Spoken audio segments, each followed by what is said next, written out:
Originally आत्मा कहां से आई?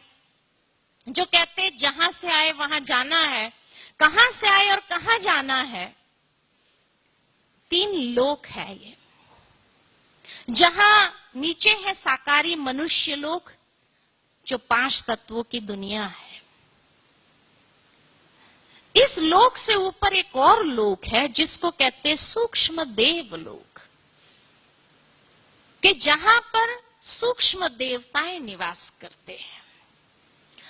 और उससे ऊपर एक और लोक है जिसको कहते परलोक, जिसको अनेक धर्मों में अनेक नामों से जाना गया है।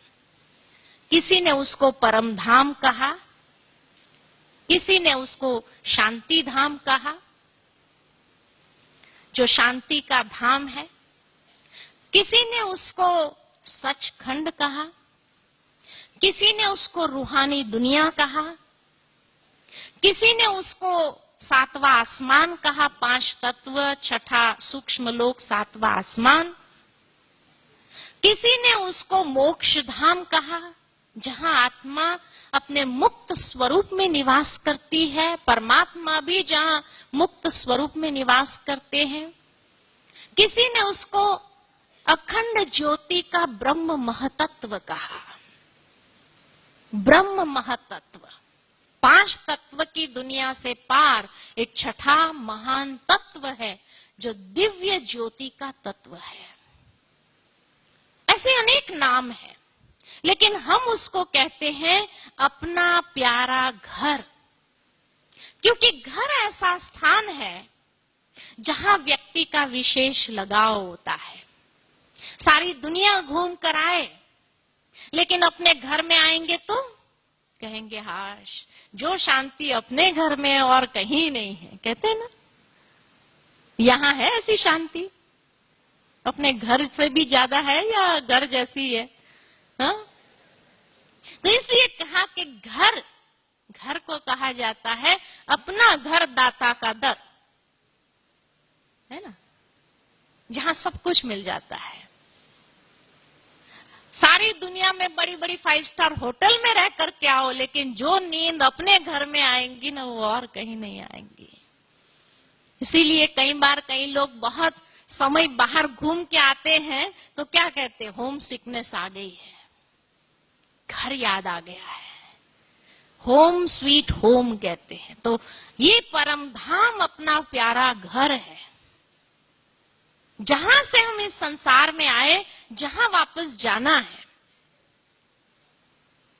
लेकिन कई बार कई लोग जब बहुत थक जाते हैं ना, तो क्या कहते हैं, हे प्रभु अब तो मोक्ष मिल जाए तो अच्छा है, देख लिया ये दुनिया क्या है, अब तो मोक्ष मिल जाए तो बहुत अच्छा है। इसलिए मोक्ष के लिए पुरुषार्थ करते, परमानेंट चले जाना, अब देख लिया ये संसार क्या है।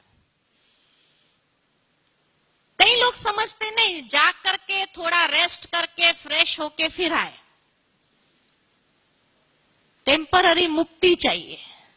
और कई लोग सोचते हैं जाना ही नहीं है, दुनिया बहुत अच्छी है, क्यों जाना चाहिए। आप अपने विचारों को बदली करो, अपनी मनोवृत्ति बदली करो। आप लोग क्या चाहते हैं?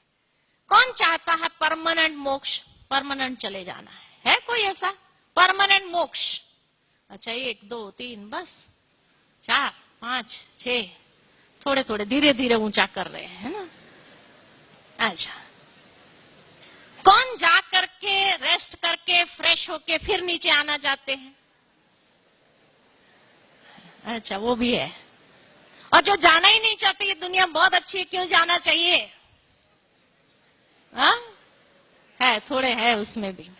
लेकिन यहां मुझे 4 प्रकार के लोग दिखाई देते हैं। चौथे प्रकार के जो अनडिसाइडेड है, पता नहीं कहां जाना चाहते हैं। हाँ? वास्तव में अगर देखा जाए तो परमानेंट कोई नहीं जा सकता है। आप कहेंगे बहन जी हम जाना चाहते हैं ना, लेकिन नहीं, आप भी नहीं चाहते हैं। एक छोटा सा उदाहरण में अगर दूं आपको, तो एक बड़ी बिल्डिंग है, उस बिल्डिंग में 50-60 फ्लैट्स हैं। उस बिल्डिंग के नीचे एक प्लेग्राउंड है, जहां वैकेशन का टाइम है और सारे बिल्डिंग के बच्चे आकर खेलते हैं।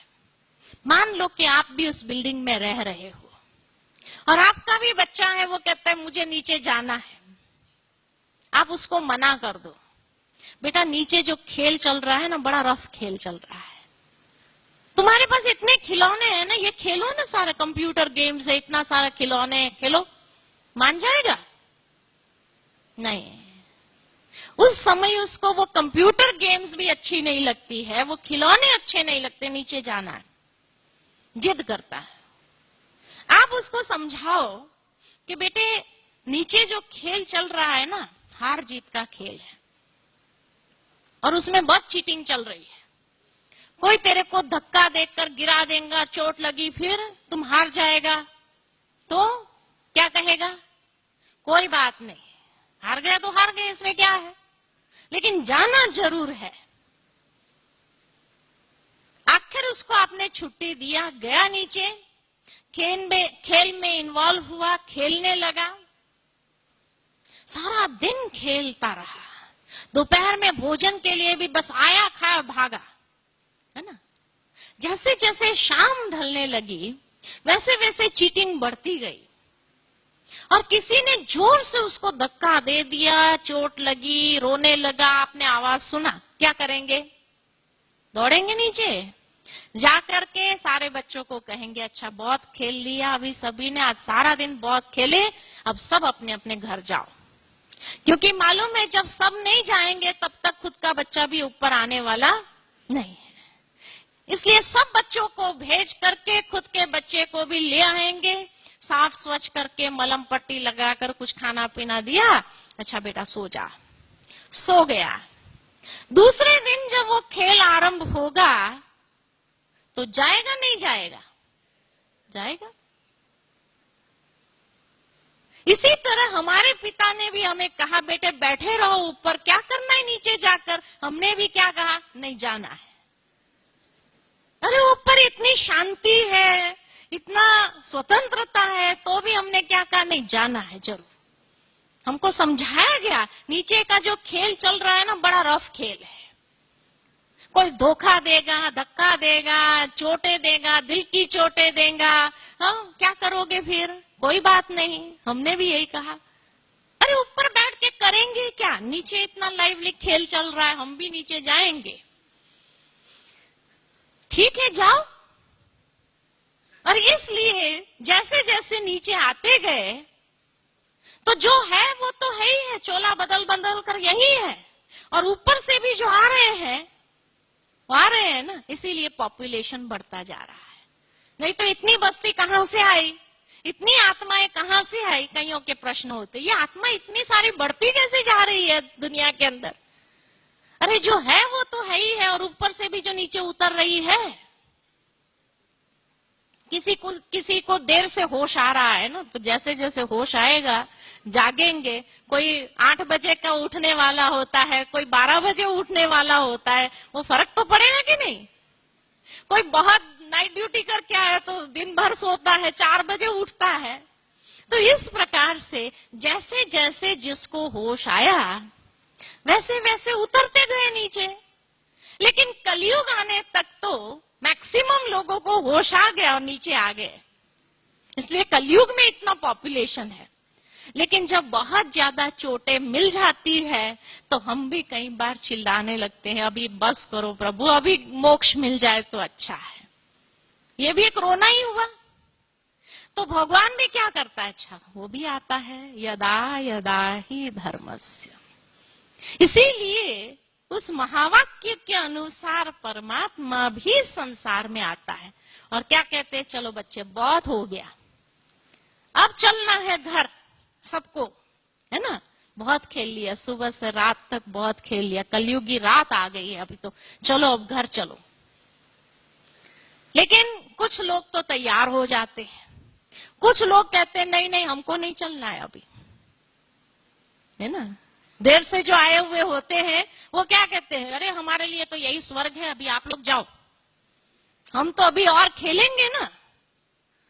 तो खेलना चाहते हैं, लेकिन समय पूरा हो गया, अब संसार परिवर्तन हो रहा है। अब जब संसार परिवर्तन होने जा रहा है तो आगे नहीं खेल सकते हैं, कायदा नहीं है। इसलिए कोई चाहे या ना चाहे चलना तो है ही है, फिर कैसे चलना ये आपके ऊपर है। तो ये था आत्मा का संपूर्ण ज्ञान। जैसे किसी व्यक्ति का संपूर्ण परिचय लेते हैं ना, तो उसमें 5 बातें पूछी जाती है। ऐसे ही आज आत्मा के परिचय में भी 5 बातों को हमने सुना। 5 बातें में कौन सी बातें आती है? सबसे पहले तो नाम पूछेंगे, आपका नाम क्या है। फिर आजकल हर जगह पर फोटो चाहिए, वही है या दूसरा है। तीसरा क्वालिफिकेशन पूछा जाता है। चौथा एड्रेस, एड्रेस में भी एक टेम्पररी एड्रेस, एक परमानेंट एड्रेस, कोई गांव होगा। और 5वां प्रेजेंट ऑक्यूपेशन। ये 5 बातों में संपूर्ण परिचय आ जाता है।